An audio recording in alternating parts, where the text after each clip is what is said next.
Mi hija me llamó y dijo: «Mamá, me voy a casar mañana. Vendí tu casa para pagar la boda y la luna de miel». Yo simplemente me reí.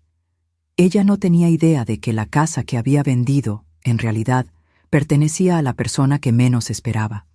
Entonces le pregunté, con calma: «¿Olvidaste a quién pertenece realmente esa casa?». Fue en ese momento cuando el pánico se apoderó de ella. Pero antes de continuar, asegúrate de que ya estás suscrito al canal y escribe en los comentarios: ¿desde dónde estás viendo este video? Mi nombre es Isabel Castillo y tengo 65 años. Pasé la vida entera construyendo todo desde cero, ladrillo a ladrillo, peso a peso. Soy viuda desde hace 15 años y crié a mi única hija, Fernanda, sola desde que ella tenía 12 años. Trabajé en 2 empleos durante años. Me sacrifiqué de todas las formas posibles para que a ella no le faltara nada. Renuncié a vacaciones, a ropa nueva, a relaciones. Todo por ella. Nunca imaginé que un día mi propia hija sería capaz de traicionarme de la forma más cruel posible. La primera vez que noté algo extraño fue hace unos 4 meses. Fernanda, que en ese entonces tenía 29 años, me llamó pidiéndome que agregara su nombre en mis cuentas bancarias. «Mamá, es solo para facilitar las cosas si necesitas algo y yo tengo que resolverlo por ti», dijo ella con esa voz dulce que siempre me derretía.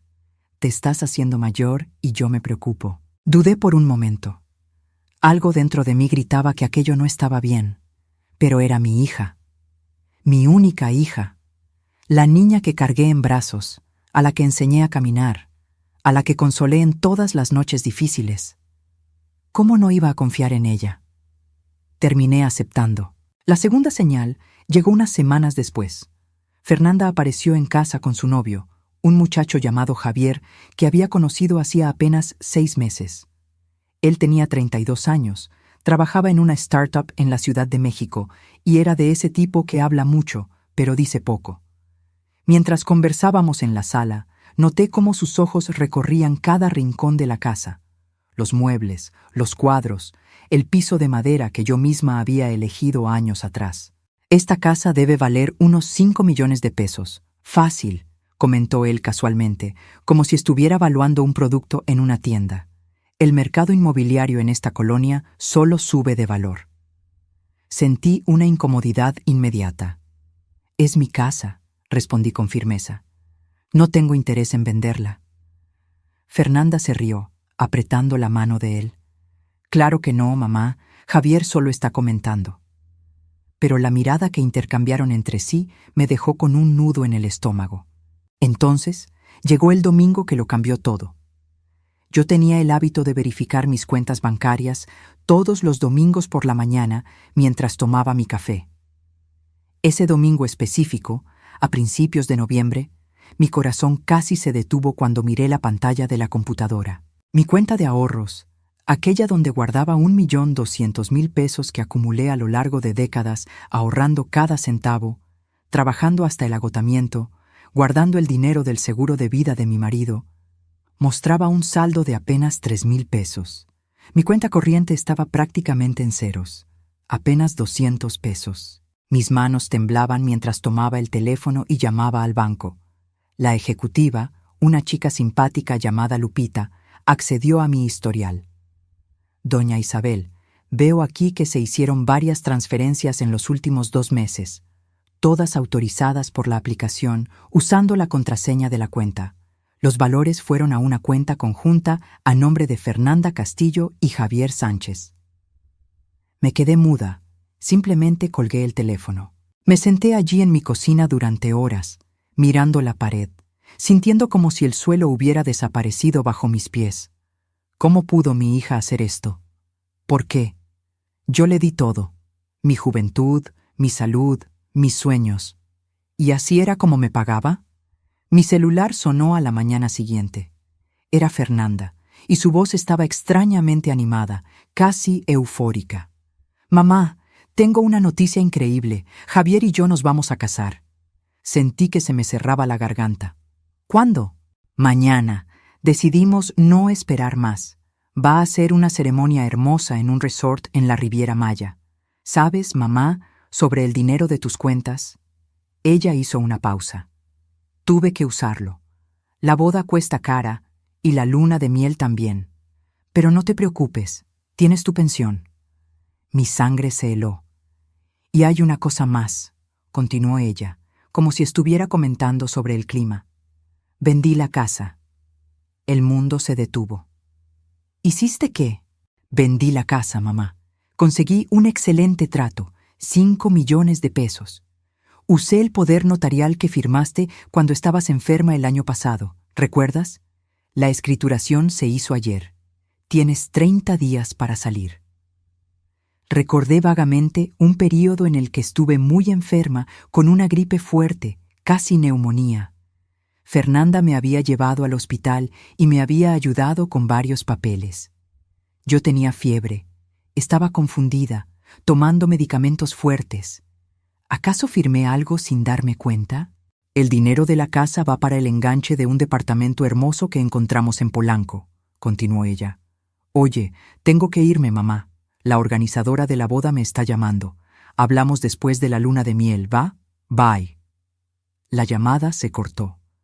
Me quedé sentada allí, sosteniendo el teléfono, sintiendo un peso aplastante en el pecho. Y entonces, algo extraño sucedió. Comencé a reír. Primero bajito, después más fuerte, hasta que las lágrimas escurrían por mi rostro.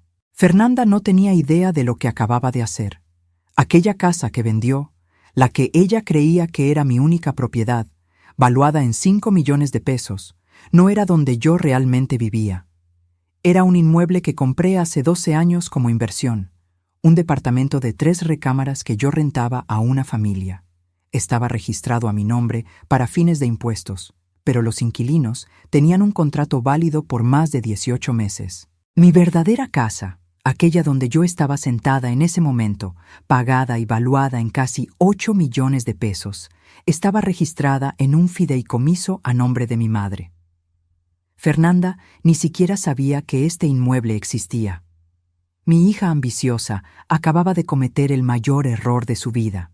La risa fue desapareciendo poco a poco, dejando atrás algo más frío, más duro.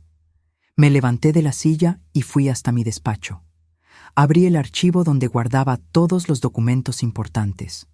Tomé la carpeta con los contratos de renta, los comprobantes de pago de los inquilinos, la escritura del departamento que Fernanda había vendido. Verifiqué también los documentos de la casa donde yo vivía. Todo estaba en orden, registrado en el fideicomiso que mi madre había establecido años atrás, antes de fallecer. Yo era la administradora y beneficiaria, pero la propiedad no estaba directamente a mi nombre. Fernanda creció en esta casa, pero aparentemente nunca entendió la estructura legal detrás de ella. Respiré hondo y comencé a hacer una lista de lo que necesitaba hacer. Primero, denunciar el robo en el Ministerio Público. Segundo, contactar al Departamento de Fraudes del banco. Tercero, contratar a un abogado. Cuarto, avisar a los inquilinos del departamento sobre lo que estaba pasando. Quinto, reunir todas las pruebas del fraude que Fernanda cometió. Pero mientras escribía, mi mano disminuía el ritmo. ¿Realmente quería mandar a mi propia hija a la cárcel? El pensamiento me causaba náuseas físicas. A pesar de todo, ella todavía era la bebé que amamanté, la niña a la que ayudé con la tarea, la adolescente cuyos sueños apoyé. Entonces recordé su voz en el teléfono, alegre, despreocupada. Tienes tu pensión. Como si robar los ahorros de una vida entera de su propia madre no fuera gran cosa. Como si dejarme sin techo fuera solo un pequeño inconveniente. ¿Qué tipo de persona había criado? Esa noche mal pude dormir. Me quedé imaginando la cara de Fernanda cuando descubriera lo que había hecho. ¿Sentiría remordimiento? ¿Pediría disculpas? ¿O me culparía de alguna forma diciendo que yo la había engañado? A la mañana siguiente, llamé al banco a las 9 en punto. Necesito reportar fraude y robo en mis cuentas, dije a la ejecutiva. Y necesito un historial completo de todas las transacciones de los últimos 6 meses. Claro, doña Isabel. Lamento mucho lo ocurrido. Vamos a iniciar una investigación inmediatamente. Enseguida, llamé al licenciado Roberto Mendoza, Un abogado que conocía de mi club de lectura. Le expliqué toda la situación, desde el dinero robado hasta la venta fraudulenta del departamento. Hubo una pausa del otro lado de la línea. Isabel, esto es muy serio. ¿De cuánto dinero estamos hablando? 1.200.000 pesos robados. 5 millones en ganancias de una venta fraudulenta de inmueble. Dios mío, sí, te voy a ayudar. Ven a mi despacho esta tarde. Colgué el teléfono y me miré en el espejo del pasillo. Mi cabello canoso estaba bien peinado, mis ojos castaños claros y determinados. Yo parecía una abuela gentil y bondadosa. Fernanda se había olvidado de que las abuelas gentiles también saben pelear cuando es necesario. Mi hija se iba a casar ese día. Perfecto. Que aprovechara la fiesta, que pensara que había ganado. Yo esperaría, reuniría mis fuerzas y entonces le mostraría exactamente lo que sucede cuando se traiciona a la mujer que te dio la vida. El despacho de Roberto quedaba en un edificio moderno en Reforma. Me senté frente a él y puse mi carpeta de documentos sobre la mesa. Él leyó todo con expresión cada vez más seria, haciendo anotaciones en su libreta. Isabel, esto es peor de lo que imaginé, dijo finalmente, quitándose los lentes. Tu hija falsificó documentos para vender una propiedad que no tenía derecho de vender. Esto no es solo fraude civil, es un delito penal. Ella puede recibir de 5 a 10 años de prisión. Lo sé, respondí en voz baja, pero necesito entender todas mis opciones antes de decidir cómo actuar. Roberto asintió. Vamos a hacer lo siguiente. Primero, registrar el fraude en el banco para bloquear cualquier transacción futura. Segundo, entrar en contacto con la notaría que hizo la venta del departamento. Ellos necesitan saber que la venta fue fraudulenta. Tercero, levantar una denuncia ante el Ministerio Público. ¿Y qué hay de los compradores del departamento? Ellos probablemente van a demandar a Fernanda por fraude cuando descubran que hay inquilinos con contrato válido. Pueden demandar a la notaría también. De cualquier forma, Fernanda será responsable por el valor total de la compra, más daños y perjuicios. Roberto se recargó en la silla. Isabel, necesito preguntarte, ¿estás segura de que quieres seguir con esto? Es tu hija. Lo miré a los ojos. Ella robó mis ahorros e intentó dejarme en la calle. ¿Qué tipo de hija hace eso? Pasamos 2 horas preparando documentos.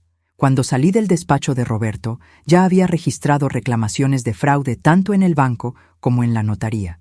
La denuncia formal se haría a la mañana siguiente.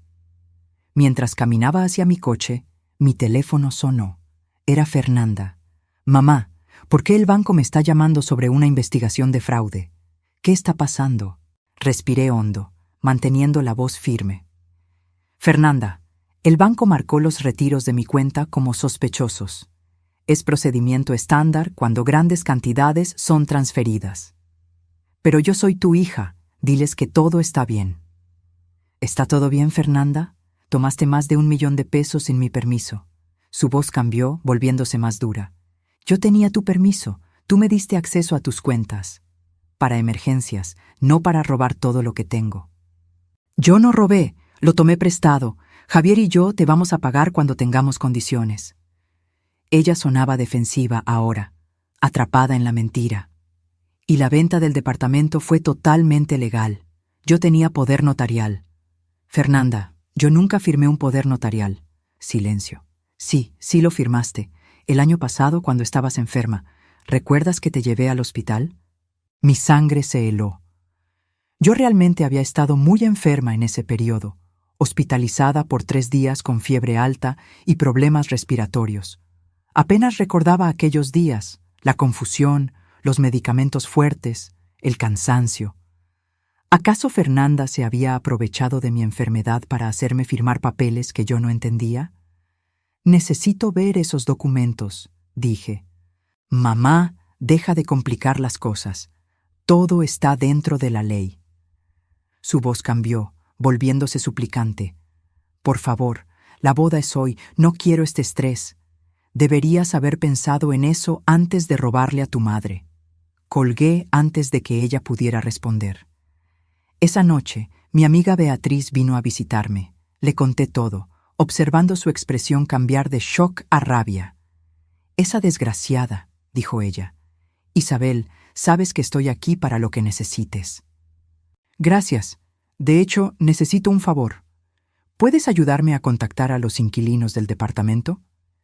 Ellos necesitan saber lo que está pasando». Llamamos juntas. La señora Patiño contestó con voz preocupada. «Doña Isabel, ¿está todo bien?» Le expliqué la situación de la forma más delicada posible. Hubo un largo silencio. «¿Entonces su hija vendió el departamento donde vivimos sin avisarnos?», preguntó ella, incrédula. «¿Qué pasa con nuestro contrato?» «Su contrato sigue siendo válido», le garanticé. «Estoy trabajando con mi abogado para resolver esto. Ustedes están protegidos, pero quería que supieran por si los compradores intentan contactarlos». «Híjole, gracias por avisarnos. Si necesita alguna cosa, declaraciones, testimonios, lo que sea, cuente con nosotros». Después de que colgamos, Beatriz nos sirvió té. «Fernanda no tiene idea de lo que se le viene encima, ¿verdad?» «No», respondí. «Ella piensa que soy solo una vieja a la que puede manipular». A la mañana siguiente recibí un correo electrónico de la notaría. Mis manos temblaban mientras leía. «Doña Isabel, nuestra investigación interna reveló serias irregularidades en la venta del inmueble.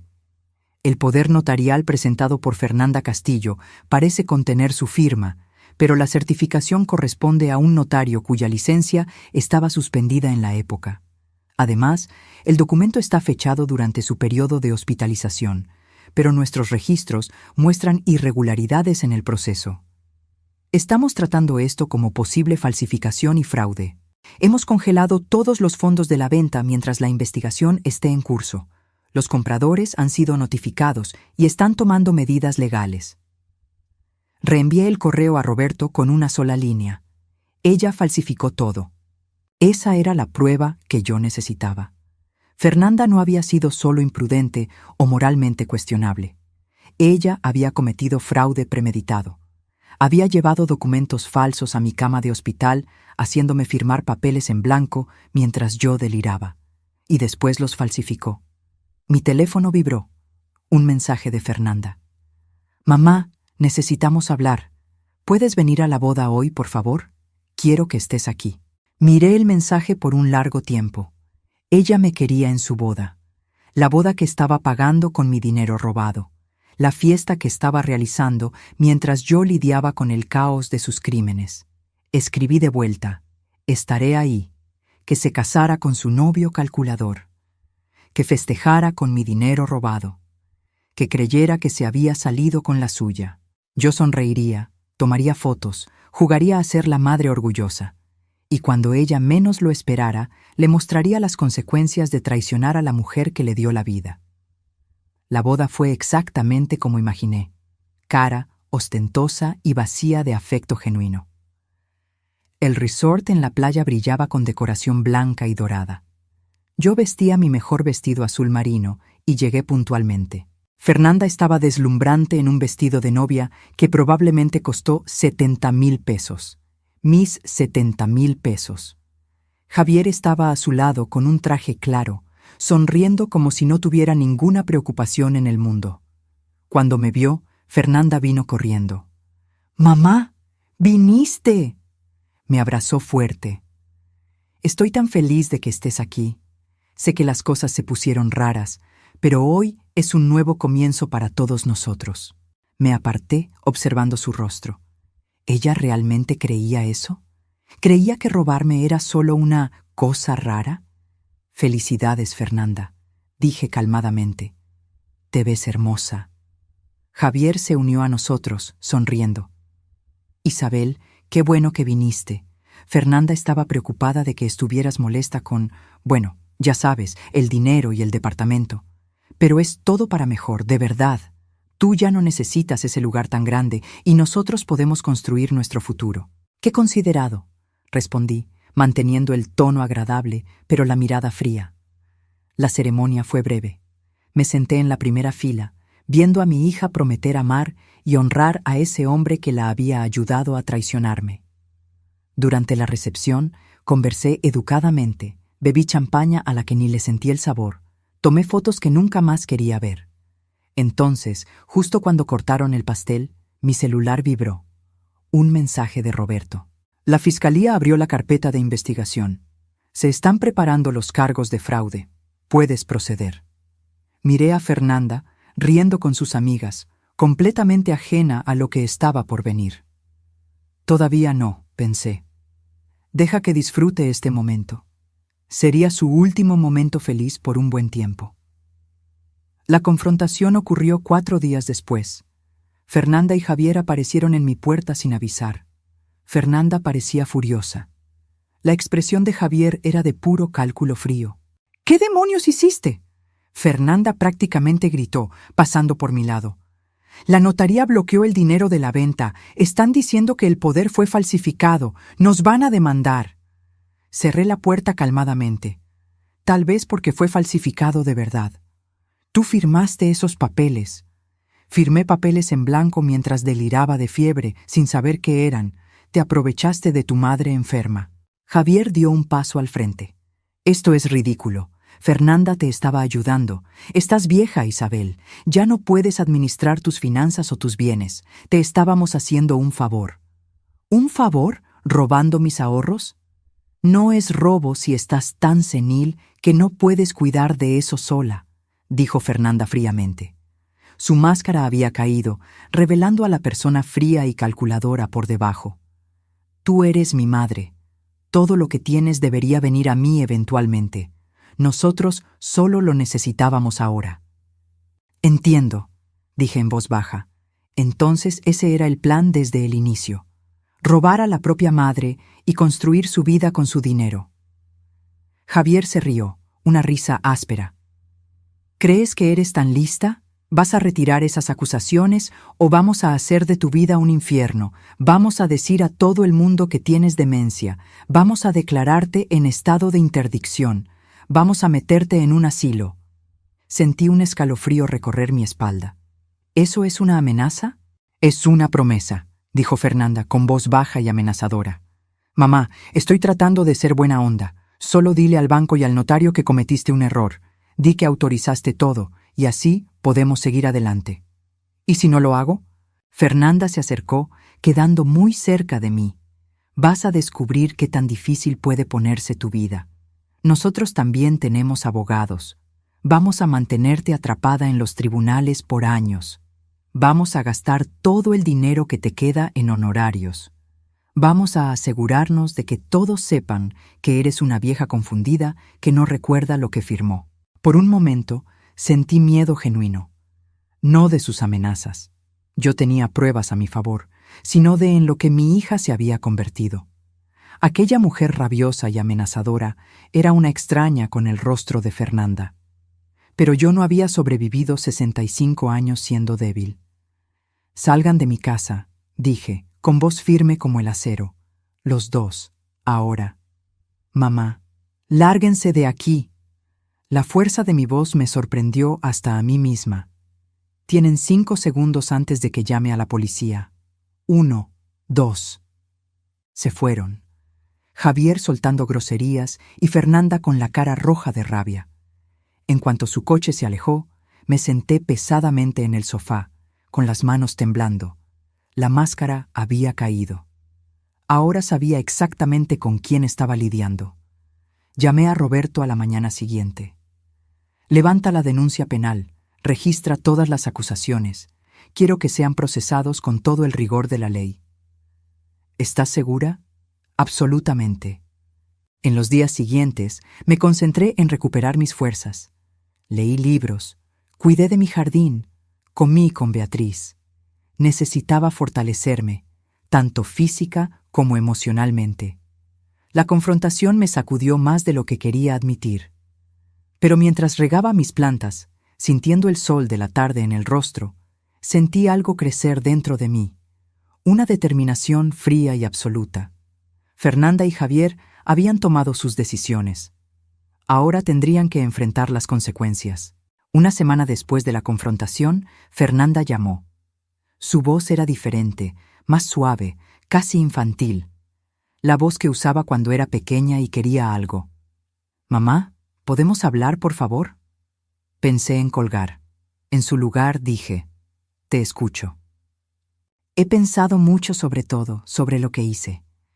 Ella hizo una pausa y percibí emoción genuina en su voz. ¿O sería solo buena actuación? Estaba equivocada, mamá. Ahora lo veo.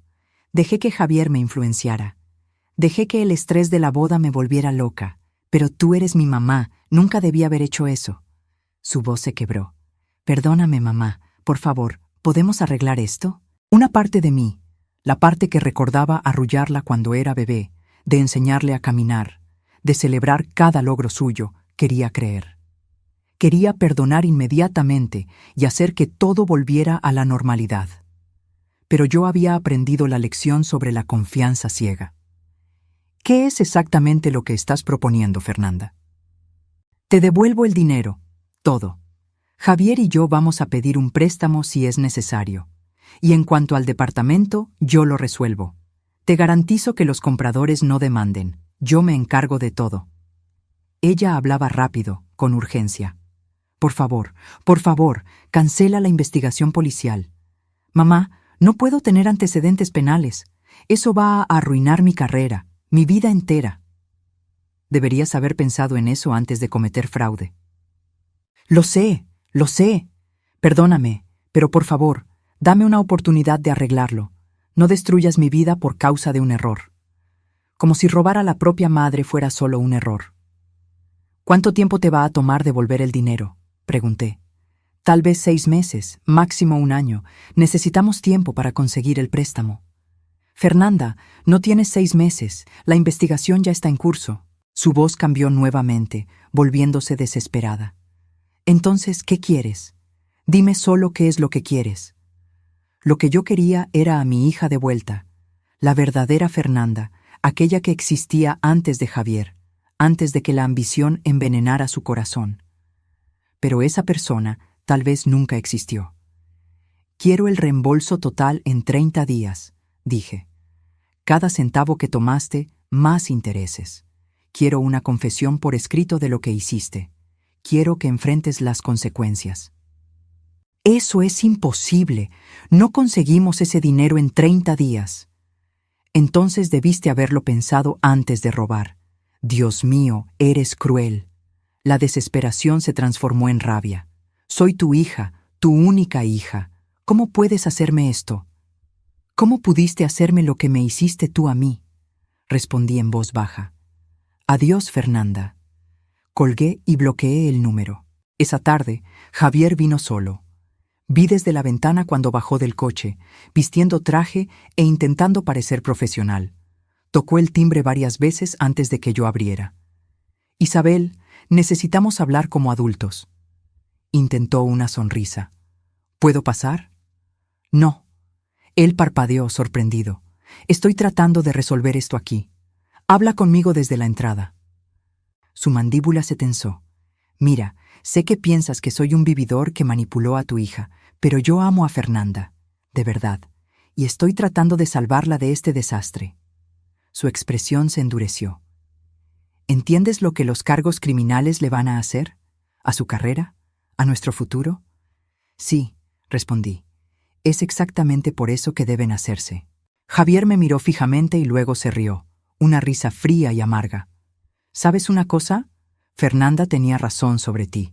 Eres una vieja egoísta que no soporta ver a su hija feliz. Estás tan amargada y sola que quieres arrastrarla al fondo contigo. ¿Terminaste? Te vas a arrepentir de esto, siseó él. Cuando Fernanda esté en la cárcel, cuando nuestra relación esté destruida para siempre, te vas a dar cuenta de que elegiste el dinero en vez de a tu propia hija. Vas a morir sola y va a ser tu culpa. Adiós, Javier. Le cerré la puerta en la cara. Esa noche, Beatriz vino con su esposo Fernando y otras parejas de nuestro grupo de amigos. Trajeron comida, vino y algo más valioso, solidaridad. Escuchamos lo que está pasando, dijo Beatriz dándome un largo abrazo. Queríamos que supieras que no estás sola. Nos sentamos en la sala y conté todo. No solo los hechos, sino el dolor, la traición, la culpa de demandar a mi propia hija. Ellos escucharon sin juzgar. «Estás haciendo lo correcto», dijo Fernando firmemente. «Lo que Fernanda hizo fue criminal. Si lo dejas pasar, estarás diciendo que ella puede traicionar a cualquier persona sin consecuencias». Mariana, otra amiga, asintió. «Mi prima le robó a su madre. La tía la perdonó, no hizo nada. Lo hizo de nuevo 5 años después, solo que peor. Algunas personas solo aprenden con las consecuencias». Su apoyo me envolvió como una cobija caliente. Yo no estaba loca, no era insensible. Era una mujer protegiéndose de alguien que había probado no ser de confianza, aunque esa persona fuera mi hija. Cuando se fueron, Beatriz me apretó la mano. «Sé fuerte, Isabel. Estás haciendo lo más difícil, pero es lo correcto». Esa noche me fui a dormir sintiendo algo que no sentía hace semanas. Paz. Una paz fría y dura. Fernanda y Javier intentaron manipulación, amenazas y culpa. Nada funcionó porque yo tenía algo que ellos no entendían. Principios, amor propio y amigos que me recordaban mi valor. A la mañana siguiente llamé a Roberto. Sin acuerdos, sin concesiones. Vamos a proceder con el proceso completo. «Entendido», dijo él. «Isabel, por lo que vale, creo que eres increíblemente valiente». ¿Valiente o derrotada? No estaba segura, pero sabía que no retrocedería. Lo intentaron una vez más. Un domingo por la mañana, cuando la colonia estaba tranquila, vi desde la ventana a Fernanda y Javier subiendo la entrada de coches con pasos cuidadosos. Fernanda traía flores. Javier tenía una caja de chocolates. Ofrendas de paz. Casi no abro, pero la curiosidad ganó. ¿Qué nueva estrategia habrían inventado? «Mamá». La voz de Fernanda era suave, sus ojos rojos como si hubiera llorado. «Por favor, danos solo 5 minutos. Es todo lo que pedimos». Contra mi sentido común, los dejé entrar. Nos sentamos en la sala, ellos en el sofá, yo en el sillón, manteniendo distancia. Fernanda puso las flores en la mesa. Gerberas rosas, mis favoritas. Claro que se acordó. «Mamá, nos equivocamos», comenzó Fernanda, «en todo. La forma en que te hablamos, las cosas que dijimos, fue imperdonable». Se inclinó hacia adelante. «En las últimas semanas no he podido dormir. Me quedo pensando en lo que hice, en cómo te lastimé. Eres mi madre. Me criaste sola. Me diste todo. Y yo te pagué con traición». Era exactamente lo que yo quería escuchar. Entonces, ¿por qué sonaba ensayado? Javier habló a continuación, con voz baja. «Isabel, yo también te debo una disculpa. Fui terrible contigo. Dije cosas crueles. La verdad es que tenía miedo». Miró sus manos. «Mis padres son humildes. Crecí sin nada. Cuando conocí a Fernanda, vi una oportunidad de tener una vida mejor y presioné demasiado. Forcé cosas que no debí». «¿Cosas que la convenciste de hacer?», pregunté en voz baja. «Sí», admitió él, mirándome a los ojos. «Fue idea mía. El dinero, el departamento. Fernanda no quería. Yo la convencí. Dije que no te haría falta, que tú querías que ella fuera feliz». Su voz falló. «Estaba equivocado. Perdóname». Fernanda extendió la mano. No la tomé. «Mamá, queremos arreglar esto. Estamos dispuestos a hacer lo que sea necesario. Ya pedimos una segunda hipoteca sobre nuestro departamento. Podemos darte 1 millón de pesos en 2 semanas. El resto va a tardar, pero vamos a pagar cada centavo». «Con intereses», añadió Javier rápidamente. «Lo que te parezca justo». «¿Y los cargos criminales?», pregunté. El rostro de Fernanda se cerró. «Es eso, mamá. Si tengo antecedentes penales, pierdo mi trabajo. Trabajo con ventas corporativas. Me van a despedir inmediatamente. ¿Y cómo te voy a pagar de vuelta? ¿Cómo voy a tener un futuro?». Ella sostuvo mi mano. «No estoy pidiendo perdón. No lo merezco. Pero te ruego que me des una oportunidad de arreglarlo sin destruir todo mi futuro. Por favor, mamá». «Queremos tener hijos», dijo Javier. «Fernanda quiere darte nietos, pero ella no puede hacer eso desde la cárcel». Nietos. La palabra me golpeó como un puñetazo. Yo soñaba con ser abuela, con cargar a los bebés de Fernanda, con transmitir historias de nuestra familia. Ellos sabían exactamente dónde atacar. Piénsalo bien, insistió Fernanda. ¿Realmente quieres que tus nietos visiten a su madre en la cárcel? ¿Quieres que crezcan sabiendo que fue la abuela quien puso a su madre tras las rejas? Analicé a los dos. La actuación era buena. Las lágrimas de Fernanda parecieron genuinas. El remordimiento de Javier pareció real. Claramente habían ensayado todo. Pero noté pequeños detalles. La forma en que los ojos de Javier se volteaban hacia el reloj. La presión de la mano de Fernanda intensificándose cuando no respondí inmediatamente. La tensión en sus hombros. ¿Qué pasa si digo que no?, pregunté en voz baja. El cambio fue instantáneo. La expresión de Fernanda se endureció. Javier se recargó, cruzando los brazos. «Entonces estás eligiendo destruir a tu hija», dijo Fernanda secamente. «¿Y por qué? Dinero que ni necesitas. Tienes esta casa enorme, tu vida cómoda. Estás quitándome la mía por despecho». «No es despecho, es justicia». «¿Justicia?». Javier soltó una risa sarcástica. ¿Quieres hablar de justicia? ¿Y qué hay de la familia? Fernanda es tu única hija. Todo lo que tienes va para ella cuando te mueras, de cualquier forma.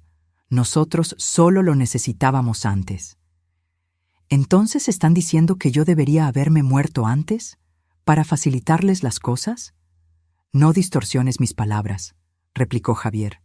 Estoy diciendo que eres una vieja vengativa que no soporta ver a su hija feliz con otra persona. Fernanda no me defendió. Solo observó, esperando a ver si este enfoque funcionaría donde la gentileza había fallado. Me levanté lentamente. «Salgan. Mamá, salgan». Mi voz temblaba de rabia. Ustedes entran a mi casa con sus lágrimas falsas y manipulaciones, tratando de hacerme sentir culpable para que los deje robarme impunemente. ¿Creen que no veo lo que están haciendo? Fernanda se levantó con el rostro colorado. Te vas a arrepentir de esto. Cuando yo esté en una celda, cuando Javier me deje porque no puedo mantenerlo, cuando pases el resto de tu vida sola en todas las Navidades, recuerda que tú elegiste esto. Yo no elegí esto, respondí fríamente. Tú lo elegiste el día en que decidiste robarle a tu madre. Javier agarró el brazo de Fernanda. Vámonos, ella no vale la pena. Déjala pudrirse sola en esta casa con su precioso dinero. Salieron azotando la puerta.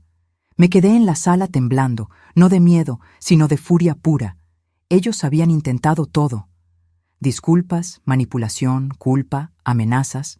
Me ofrecieron nietos como moneda de cambio. Pero bajo la rabia sentí otra cosa. Un hilo frío de miedo. ¿Y si Fernanda tuviera razón? ¿Y si la estuviera destruyendo? ¿Y si, años después, me arrepintiera? No. Alejé esos pensamientos. Hoy vi más allá de las máscaras. Vi el cálculo, la manipulación, la completa falta de remordimiento genuino. Ellos no estaban arrepentidos de lastimarme. Estaban arrepentidos de haber sido atrapados. Tomé las gerberas que Fernanda trajo y las tiré a la basura. Después llamé a Roberto. Intentaron manipularme de nuevo para que retirara los cargos. Le conté sobre la oferta de restitución parcial a cambio de no demandar. ¿Qué les dijiste? Les ordené que salieran de mi casa. Hubo una pausa, después la risa cálida de Roberto. Muy bien, Isabel. Eso requirió mucha fuerza. Fuerza. ¿Era eso? ¿O era terquedad, orgullo, venganza? Ya no lo sabía, pero sabía que no podía retroceder. No después de que me mostraran tan claramente quiénes eran realmente. El día de la audiencia llegó 6 semanas después. Roberto me preparó para todo. El proceso, las preguntas, la posibilidad de que Fernanda aceptara un acuerdo. Pero Fernanda, terca e ilusa, se negó. Ella insistió en pelear, convencida de que persuadiría al juez de que era la hija contra la madre vengativa. Vestí un traje sastre gris simple, maquillaje discreto. Roberto me aconsejó parecer comprensiva pero fuerte.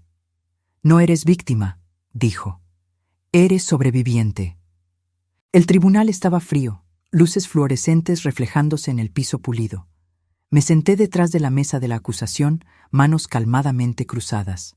Fernanda estaba del otro lado con Javier y su abogado, un hombre elegante llamado Licenciado Silva, especialista en defensa penal.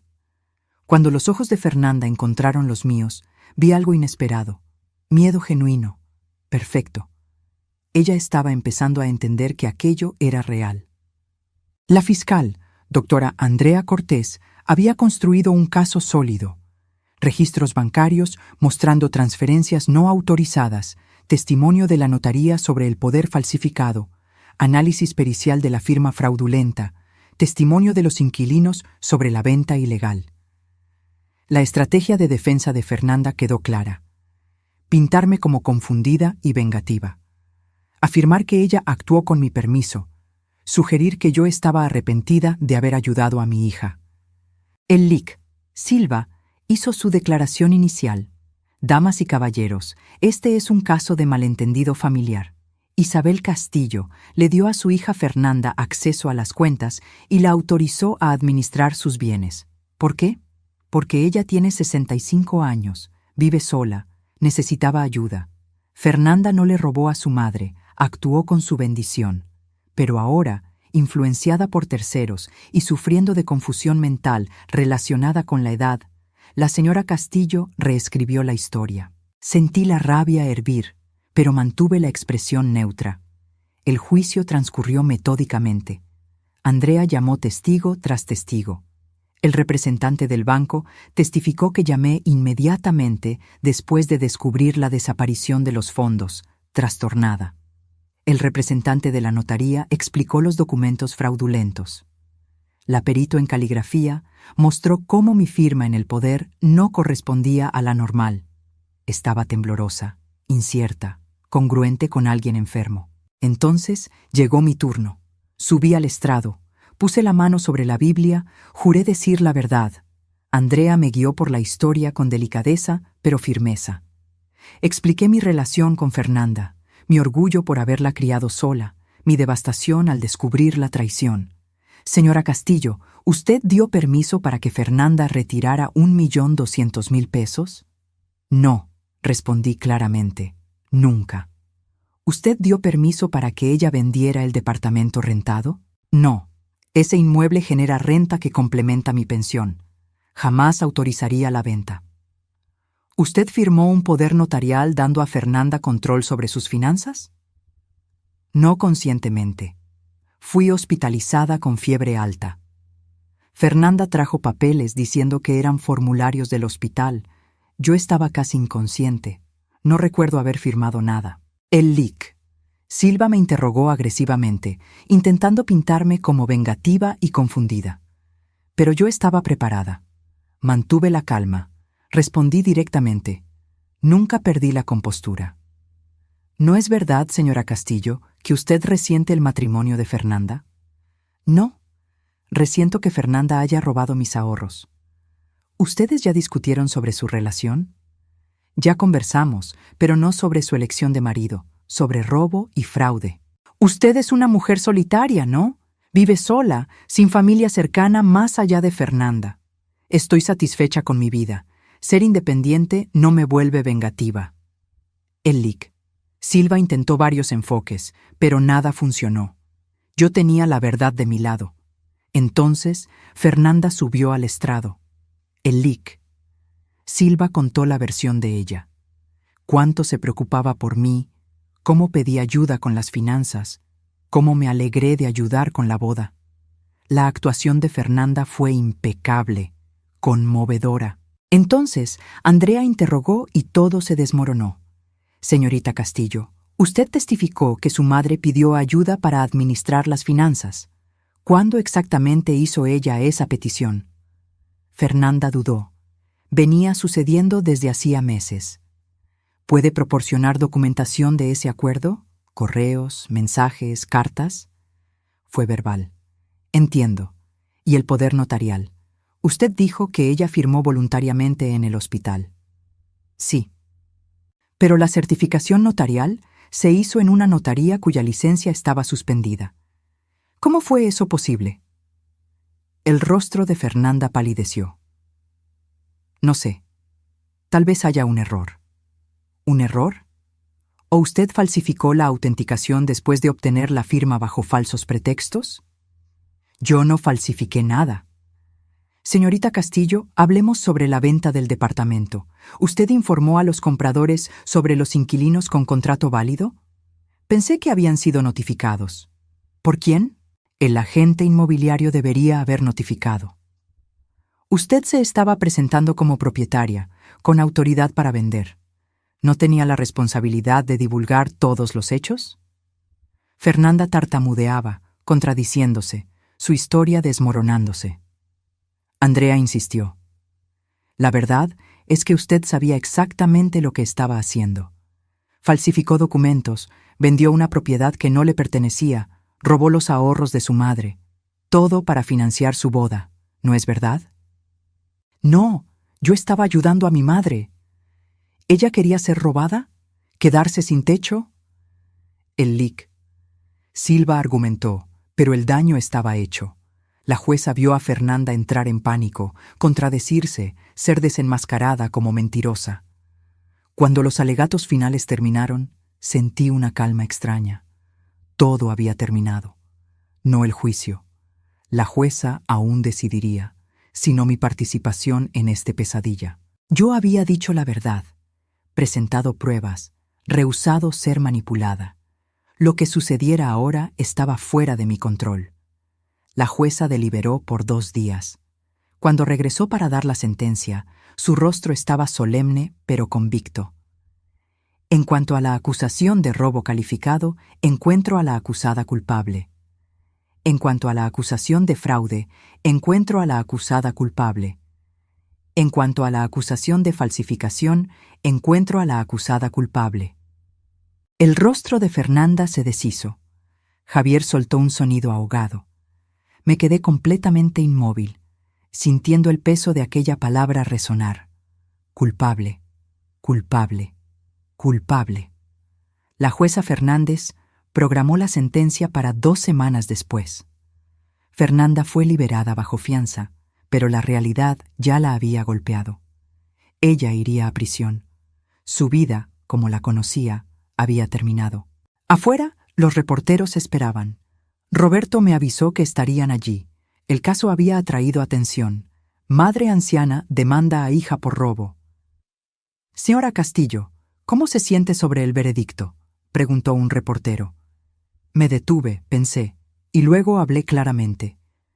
Siento que se hizo justicia. Lo que mi hija hizo fue criminal. Ella traicionó a la persona que más la amaba y debe enfrentar las consecuencias. ¿Tiene algún mensaje para otras familias lidiando con abuso financiero? Sí, no estás obligado a proteger a personas que te hacen daño, aunque sean familia, especialmente si son familia. Amor sin límites no es amor, es complicidad. Roberto me guió hasta el coche, alejándonos del caos. La audiencia de sentencia fue brutal. La jueza, una señora de cabello canoso, escuchó testimonios de ambos lados. Los inquilinos describieron el estrés de casi perder su hogar. Los compradores del departamento describieron la pesadilla financiera que Fernanda había creado. Describí la traición, el abuso de confianza, la devastación emocional. Entonces, el LIC. Silva presentó una petición de clemencia. Fernanda se levantó, voz temblorosa, pidió disculpas. Esta vez, sus lágrimas parecieron genuinas. Su señoría, sé que jamás podré deshacer lo que hice. Traicioné a mi madre, la mujer que sacrificó todo por mí. Dejé que la ambición y el mal juicio destruyeran nuestra relación. Comprendo que debo ser castigada. Pido solo misericordia, una oportunidad de reconstruir mi vida y de alguna forma reparar mis errores. La jueza la miró por un largo momento. Señorita Castillo, usted no cometió un error. Hizo una serie de elecciones calculadas, falsificó documentos, explotó la enfermedad de su madre, cometió fraude contra varias personas. Estos no fueron crímenes pasionales, fueron crímenes de privilegio y ambición. Ella hizo una pausa. Usted no demostró remordimiento hasta ser atrapada. Amenazó a su madre cuando ella buscó justicia. Usted no merece clemencia. Condenó a Fernanda a 5 años de prisión, con posibilidad de libertad condicional después de 3. Además, restitución integral para mí y los compradores, más gastos judiciales. El total superaba los 2 millones de pesos. Fernanda se derrumbó en la silla, sollozando. Javier se quedó paralizado, rostro tomado por el horror. Mientras el oficial se llevaba a Fernanda esposada, ella me miró una última vez. La miré fijamente, pero no dije nada. No había nada más que decir. Después de la sentencia, Roberto y yo nos reunimos para discutir la restitución. El tribunal congeló los bienes de Fernanda y Javier, explicó. El departamento será vendido, cuentas bancarias bloqueadas, te van a pagar de vuelta por años, posiblemente décadas. ¿Y Javier? No fue acusado criminalmente, ya que Fernanda asumió el protagonismo, pero es responsable por la restitución como esposo. Su salario puede ser embargado, bienes incautados. Él va a pagar por los crímenes de ella junto con ella. Pensé en el hombre que me había llamado vieja vengativa, que había intentado manipularme con promesas de nietos. La justicia tenía sus propios planes para él. En las semanas siguientes, las consecuencias se sucedieron. Fernanda perdió su empleo en ventas. Ninguna empresa contrataría a una expresidiaria. Las redes sociales de Javier, antes llenas de fotos de la boda, se quedaron a oscuras. Amigos se distanciaron. Su departamento fue vendido con pérdidas en remate. Recibí el primer pago de restitución, 200,000 pesos de la venta. Tardaría años en recuperar el total, pero el sistema funcionaba. Los inquilinos me enviaron una tarjeta. Gracias por tener el coraje de defender lo que es correcto. Usted salvó nuestra casa y enseñó a nuestros hijos sobre la justicia. Beatriz organizó una cena para celebrar el fin del juicio. Nuestros amigos brindaron por mi fuerza, resiliencia, negativa a ser victimizada. Hiciste algo extraordinario, Isabel, dijo Fernando. La mayoría se habría rendido. No tuve opción, respondí. Ella no me dio opción. Pero incluso celebrando, sentía el vacío que traía. Gané en el tribunal, pero perdí a mi hija. La niña que crié ya no existía, sustituida por esa extraña que valoraba el dinero por encima de todo. Aún así, tenía mi amor propio. Tenía mi casa, amigos, futuro garantizado. Y había enviado un mensaje que resonaría más allá de este tribunal. Las madres merecen respeto. Los ancianos merecen protección, y los crímenes contra la familia siguen siendo crímenes. Fernanda tendría 5 años en la prisión para reflexionar. Yo esperaba que, en algún momento, encontrara remordimiento genuino. No del tipo fingido que mostró en el tribunal, sino comprensión real de lo que había hecho. Pero independientemente de eso, yo había encontrado algo más valioso. A mí misma, mi fuerza, mi valor. Y nadie podría robarme eso. 6 meses después de la sentencia de Fernanda, mi vida floreció inesperadamente. Comencé una consultoría para ayudar a adultos mayores a protegerse del abuso financiero. Beatriz se unió a mí. Realizamos talleres en centros comunitarios.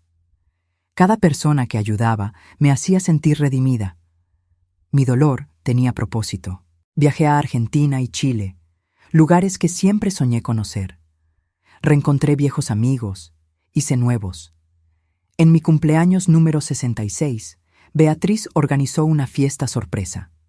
Mirando los rostros acogedores alrededor, me di cuenta de que Fernanda estaba equivocada. Yo no estaba sola. Tenía comunidad, propósito, felicidad genuina. Mientras tanto, el mundo de Fernanda se desmoronó. La prisión fue brutal para ella. Fue atacada 2 veces por otras reclusas. Desarrolló depresión severa y ansiedad. Javier se divorció de ella después de 9 meses, alegando que también era víctima. Él volvió a vivir con sus padres, trabajó en 2 empleos para pagar la restitución. Sus redes sociales desaparecieron. Nadie quería relacionarse con el hombre que le robó a una anciana. La carrera de Fernanda en ventas fue destruida. Su empleador anterior inició una demanda. Sus referencias fueron revocadas. La libertad condicional fue negada, sin perspectivas de empleo, sin cartas de apoyo, sin evidencias de rehabilitación. Ella cumpliría los 5 años íntegramente. Yo me había elegido a mí misma y, paradójicamente, esa elección me llevó al período más rico de mi vida. Conocí a un hombre maravilloso llamado Pablo en el club de lectura. Empezamos como amigos, después algo más. Él era viudo también, entendía mi dolor, mi camino. No era un romance ardiente de juventud, sino algo más profundo, compañerismo, respeto, amor maduro. Mi consultoría creció. Ayudé a decenas de ancianos a protegerse de hijos, nietos, sobrinos ambiciosos. Cada caso me recordaba por qué luché, por qué no retrocedí, por qué elegí la justicia sobre la culpa. Recibí una carta de Fernanda después de 1 año en prisión. Mis manos temblaron al abrirla. Mamá, sé que no merezco tu atención. Sé que destruí todo entre nosotras, pero necesito que sepas. Finalmente entiendo lo que hice. Aquí, lejos de Javier, lejos de las influencias, veo claramente. Te traicioné de la peor forma posible. Usé tu amor contra ti. Me aproveché de tu bondad. No estoy pidiendo perdón. No lo merezco. Pero quiero que sepas que estoy en terapia. Estoy enfrentando en quién me convertí. Estoy tratando de entender cómo llegué tan bajo. Tal vez un día, años en el futuro, podamos conversar, no como madre e hija. Perdí ese derecho, sino como 2 personas que comparten historia. Por ahora, quiero solo que sepas, tú estabas en lo cierto, en todo, con arrepentimiento genuino, Fernanda. Sostuve la carta por un largo tiempo. Parte de mí quería creer, quería responder, comenzar a reconstruir. Otra parte recordaba las manipulaciones anteriores, las lágrimas falsas, las promesas vacías. Guardé la carta en un cajón. Tal vez un día respondería, tal vez no. Por ahora estaba enfocada en mi propia curación, mi propio camino. Mirando hacia atrás ahora, entiendo lo que pasó. Amé a Fernanda tan completamente que me olvidé de enseñarle a amarme también. Di sin límites, sacrifiqué sin restricciones y al hacer eso, crié a alguien que creía tener derecho a recibir. La mayor lección que aprendí: amor sin respeto no vale nada. Familia sin integridad no tiene sentido. Y a veces la elección más dolorosa también es la correcta. Mi hija está en la prisión porque cometió delitos. No porque soy vengativa, sino porque ella eligió la ambición en vez del amor. No destruí su vida. Ella lo hizo sola.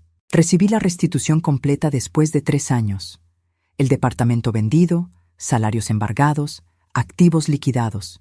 1.200.000 pesos de vuelta, más intereses y daños. Usé parte para expandir mi consultoría, parte para viajar, parte para invertir en el futuro. Fernanda salió de prisión después de 4 años con libertad condicional anticipada por buen comportamiento. No entramos en contacto. Ella reconstruyó su vida lejos de mí, lejos de la ciudad. Escuché que trabaja en una pequeña tienda, vive sola, todavía paga la restitución poco a poco. Pablo me pidió matrimonio en mi cumpleaños número 68. Acepté sin dudar. Nos casamos en una ceremonia pequeña, solo amigos cercanos, en la misma casa que Fernanda pensó que había vendido. A veces pienso en ella. Me pregunto si está bien, si encontró paz, si el arrepentimiento de la carta era genuino. Pero no busco respuestas. Algunos puentes, una vez quemados, no pueden ser reconstruidos. Y está bien. Construí una vida nueva, más rica y más verdadera que cualquier cosa antes. Tengo amor, propósito, comunidad. Tengo respeto propio que nadie puede robar. Y si tuviera que hacer todo de nuevo, elegiría el mismo camino. Porque elegirme a mí misma no fue egoísmo, fue supervivencia, fue justicia, fue amor propio. La verdadera pregunta no es si perdonaría a Fernanda, es si puedo perdonarme a mí misma por haber tardado tanto en defenderme. Y la respuesta es sí. Todos los días, un poco más, sí. Ahora, si te gustó esta historia, haz clic en suscribirse y dime en los comentarios qué parte te dejó con la boca abierta. Ah, Y no olvides convertirte en miembro para tener acceso a videos exclusivos que no subo aquí. Te espero allá.